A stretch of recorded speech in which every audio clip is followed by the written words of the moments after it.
1971 সালে কিভাবে বাংলাদেশের হাজার হাজার বিপ্লবীর প্রাণের বলিদানে বাংলাদেশ পাকিস্তান থেকে আলাদা হয়ে নিজেরা আলাদা দেশ গঠন করে তা আমরা সকলেই জানি।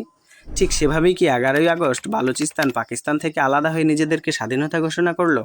তার প্রতিবাদে আবার পাকিস্তান তাদের বায়ুসেনা ব্যবহার করে নিজেদের দেশেরই লোকের উপর অর্থাৎ বালুচিস্তানের প্রতিবাদীদের উপর কঠোরভাবে বোমা বিস্ফোরণ করছে, যার ফলে দোষীদের সাথে সাথে মৃত্যু হচ্ছে অনেক নির্দোষের। পাকিস্তানের হিসেবে বালুচ লিবারেশন আর্মি হলো একটি দেশদ্রোহী সংগঠন, কিন্তু প্রশ্ন হলো বালুচিস্তান কেন স্বাধীনতা চায়, কেনই বা তারা পাকিস্তানের সাথে থাকতে চাইছে না? ইতিহাস কি বলছে চলুন আজকে একটি দুঃখ দুর্দশা ভরা জাতির আলোচনা করি, যাদের দুঃখ দুর্দশা 71-এর বাংলাদেশের সাথে মিলে যায়। বালুচিস্তান দক্ষিণ এশিয়ার এমন একটি অঞ্চল যার ইতিহাস বর্তমান রাজনৈতিক সীমানার চেয়েও অনেক পুরনো। আজকের বালুচিস্তান মূলত পাকিস্তানের একটি প্রদেশ হলেও ঐতিহাসিক বালুচিস্তান বর্তমান পাকিস্তান, ইরান এবং আফগানিস্তানের বিস্তীর্ণ অংশের সঙ্গে সম্পর্কিত। এই অঞ্চলের ইতিহাস হাজার হাজার বছরের পুরনো, তবে 19 শতকে ব্রিটিশ ভারতীয় সাম্রাজ্য বালুচিস্তানের দিকে নিজেদের প্রভাব বিস্তার করতে থাকে। 1876 সালে কালাত চুক্তির মাধ্যমে কালাত, মাকরান, খারান এবং লাজবেলার মতো অঞ্চল ব্রিটিশ প্রভাবধীন ব্যবস্থার মধ্যে আসে। তবে স্থানীয় শাসকদের অভ্যন্তরীণ প্রশাসনে কিছুটা স্বায়ত্তশাসন বজায় ছিল, পুরোপুরি ব্রিটিশদের অধীনে ছিল না। তারপর আসে 1947 সাল, ভারতীয় উপমহাদেশের ইতিহাসে এক যুগান্তকারী বছর।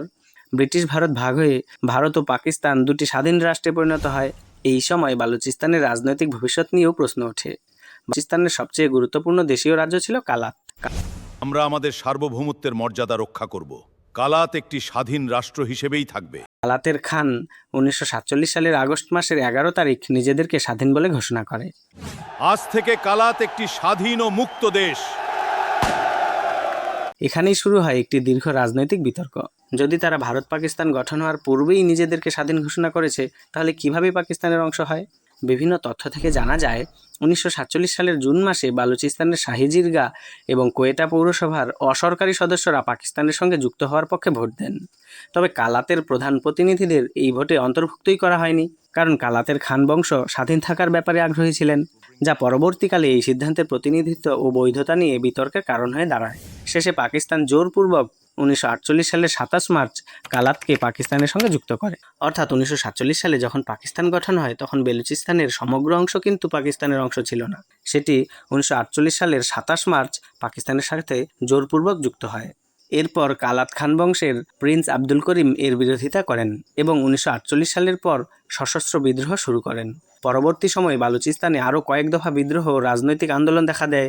1948 সালের পরে বালুচিস্তানের রাজনৈতিক ইতিহাস যে পরিবর্তন হয়, শুধু তাই নয়, প্রশাসনিক পরিবর্তনও কিন্তু হয়েছে। এর সঙ্গে যুক্ত হয়ে যায় বালুচ জাতীয়তাবাদী স্বায়ত্তশাসনের দাবি এবং পাকিস্তানের কেন্দ্রীয় সরকারের সঙ্গে সম্পর্কের প্রশ্ন। পরবর্তী কয়েক দশকেও বিভিন্ন সময় বালুচিস্তানে বিদ্রোহ দেখা দেয়, যেমন 1958 থেকে 59, 1962 থেকে 63 এবং 1973 থেকে 77 সাল, অর্থাৎ 4 বছরের মতো বড় ধরনের সংঘাত হয়। এরপর 2000-এর দশকে শুরু হয় নতুন করে বালুচ জাতীয়তাবাদী সশস্ত্র আন্দোলন, বালুচ লিবারেশন আর্মি বা BLA। এখন কথা হলো, পাকিস্তান বাংলাদেশের সাথে কি করেছে, কিভাবে তাদের আইন, তাদের নিয়মকানুন, তাদের ভাষা জোর করে চাপিয়ে দিয়ে বাংলাদেশের উপর নির্যাতন চালিয়েছে এবং কত রক্তের বিনিময়ে বাংলাদেশ তার স্বাধীনতা লাভ করেছে, সেটা আমাদের জানা। ঠিক এই বিষয়টি কি তাহলে বালুচিস্তানের সাথেও ঘটছে, নাকি বালুচ জাতীয়তাবাদী সংগঠন সত্যিই একটি দেশদ্রোহী সংগঠন? এটাই প্রশ্নের। তবে আমার মতে পৃথিবীর প্রতিটি মানুষের স্বাধীনভাবে বাঁচার অধিকার রয়েছে, তাই এই বিষয়ে আন্তর্জাতিক হস্তক্ষেপ প্রয়োজন এবং বালুচদের সাথে পাকিস্তান সরকারের একটি রাজনৈতিক আলোচনা দরকার, যা কোনোদিন পাকিস্তান করেনি। পাকিস্তান শুধুই তাদের দমন করতে চেয়েছে, তাদের সাথে বন্দুক দিয়ে কথা বলেছে। কখনোই তারা ডেমোক্রেটিকভাবে, ডিপ্লোমেসিভাবে আলোচনা করেনি। কোনো সমস্যার সমাধানই কিন্তু অস্ত্রের মাধ্যমে হয় না, সেটা হয় আলোচনার ভিত্তিতে। এই বিষয়ে আপনাদের কি মতামত তা কিন্তু কমেন্টে অবশ্যই লিখে যাবেন, এবং এই বিষয়ে যদি আপনাদের আরও কিছু জানা থাকে তাহলে সেটিও কিন্তু কমেন্টে লিখে যাবেন।